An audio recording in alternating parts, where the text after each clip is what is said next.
Bayangin lu ikut syuting jadi pemeran pembantu di zaman peperangan dan saat sutradara berteriak action! Bukannya berakting sebagai seorang aktor, tapi lu malah dilempar ke dalam dunia cerita film yang lu mainin. Komik manhwa ini bagus banget, bikin gua terhipnotis gak bisa berpaling selama beberapa hari. Tapi lama-kelamaan ceritanya jadi terlalu maksa coy. Komik bagus, kok maksa? Tapi kenapa lu harus banget baca ini?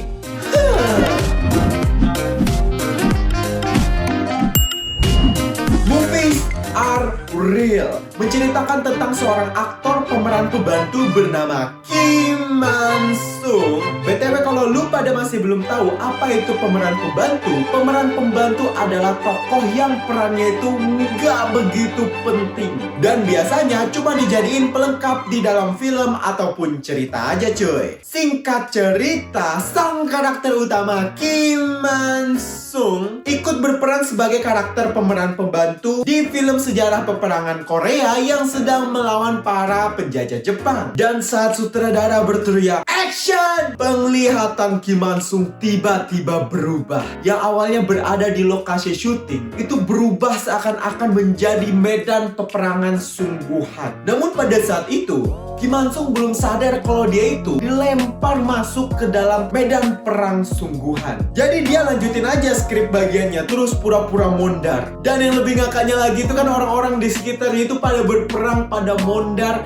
Dia ini sang karakter utama malah kagum cok. Dan saat perang sudah usai, Kim Man-sung yang berpikir syutingnya sudah selesai, dia bangkit dan membangunkan Pak Tua yang ada di sampingnya tadi. Digoyang-goyangkannya badannya kan. Pak Tua, ada cut Pak. Lu pasti tidur kan? Cepat bangun, bangun sudah. Syuting ini sudah berakhir. Dan ketika dia membalikkan tubuh Pak Tua tersebut, Kim Man-sung kaget. Dan dengan tangan yang gemeteran, dia mendekatkan kedua jarinya ke bawah hidung si Pak Tua tersebut. Dan disitulah Kim Man-sung sadar bahwa dia telah mondar. Kim Man-sung panik, dia mulai meminta pertolongan. Namun pada saat itu, walaupun sudah diberitahu kalau dia ini sedang berada di medan peperangan sungguhan, dia masih nggak percaya. Tapi setelah ditengoknya kanan, tengoknya kiri, dilihatnya di sekitarnya, banyak sekali tubuh-tubuh yang sudah tidak bernyawa. Kim Man-sung langsung menangis dan muntah-muntah sampai gak sadarkan diri. Ketika dia terbangun dari tidurnya, dia melihat apa yang ada di sekitarnya. Langit sudah menjadi gelap dan dia sudah dipindahkan menjauh dari medan peperangan. Terlihat jelas banget di wajahnya Kim Man-sung kalau dia itu sulit banget untuk percaya bahwa dunia yang dia tempati sekarang ini bukanlah dunia yang dia kenal lagi. Yang aku suka banget dari manhwa ini memperlihatkan jelas ekspresi karakter utamanya. Kalau saat ini karakter utamanya itu benar-benar merasakan kesedihan. Apa yang sebenarnya terjadi padaku?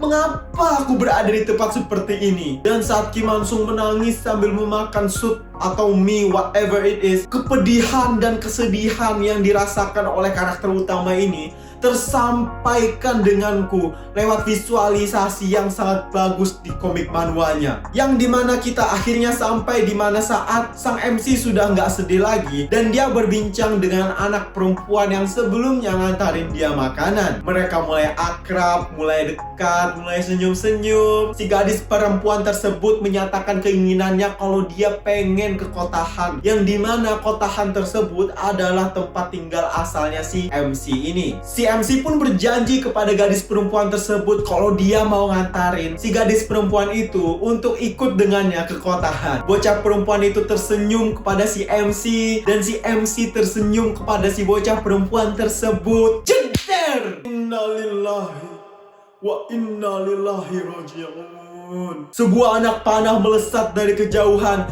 dan untuk menyelamatkan Kim Man-sung, anak perempuan tersebut menjadikan tubuhnya tameng untuk melindungi nyawanya Kim Man-sung, yang membawa kita semua ke adegan yang sangat emosional ini. Diliputi oleh rasa amarah, rasa bersalah, Kim Man-sung berteriak dan menangis. Brengsek! Selamat, kita semua kena Kreng. Itulah sedikit bocoran aluran cerita dari manhwa Movies Are Real. Manhwa ini menarik banget cuy. Soalnya si main karakternya ini dia punya kekuatan untuk bisa masuk ke dunia film yang dia mainin. Dan karena dia benar-benar mengalami peristiwa yang ada di skrip filmnya, itu membuat aktingnya Kim Han Sung terlihat lebih hidup ke penonton. Yang dimana gimana gak realistis coy. Orang dia beneran masuk ke dalam dunia film yang dia mainin. Tapi di sini gua suka banget sama mekanisme powernya. Si MC bukan cuman bisa masuk ke dalam dunia skrip filmnya, tapi dia bisa nge-copy, bisa ngambil kekuatan karakter yang dia mainin di filmnya. Jadi contohnya kayak gini ya, lu disuruh syuting untuk memerankan seorang karakter yang lahir di Rusia, sangat pintar melukis dan lihai bermain musik. Semua experience, semua pengalaman karakter yang tadi lu mainin itu masuk ke lu. Jadi yang awalnya lu nggak bisa ngomong bahasa Rusia, lu jadi sangat lancar berbahasa Rusia. Lu yang nggak bisa ngelukis, lu jadi jago banget ngelukis. Bahkan yang nggak bisa bermain musik, lu jadi master of the music. OP banget kan? Tapi sayangnya komik manhwa ini ceritanya jadi terlalu dipercepat cok, dan kerasa banget makin lama lu baca ada penurunan visualisasi di manhwanya, yang dimana menurut gua ini komik dipaksa buat cepat-cepat tamat cok. Makanya visualisasinya dan ceritanya itu dipercepat supaya manhwa ini bisa tamat. Tapi gua bisa juga salah, gua cuma mengutarakan pendapat gua sebagai seorang pembaca. Kalau lu pada punya perbedaan pendapat, tolong tulis di kolom komentar. Aku akan senang hati mendengarkan tiap pendapat kalian dari berbagai macam perspektif yang berbeda. Kalau kalian suka banget sama konten pembahasan kayak gini, kalian bisa banget support gua dengan sesimpel klik tombol subscribe dan nyalakan tombol notifikasinya di bawah. Terima kasih sudah menonton aku Mundra di channel YouTube Mundra Style, and see you next time.